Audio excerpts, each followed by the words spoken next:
સરસ મજાના પકવાન તૈયાર થઈ રહ્યા છે. તો જોઈ શકો છો તમે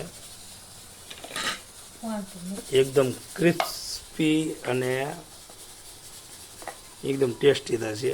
જે તમે અમને આપણે તળીને બતાવશું. બીજો પકવાન તૈયાર થઈ રહ્યો છે. બહુ સરસ.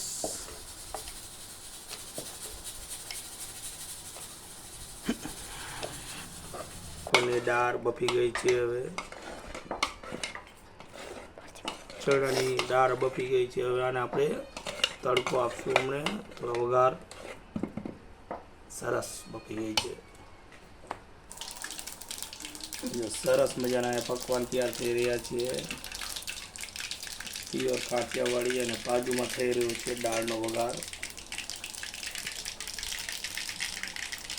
ભાવનગરના સ્પેશિયલ આપણે દાળ પકવાન બનાવી રહ્યા છીએ.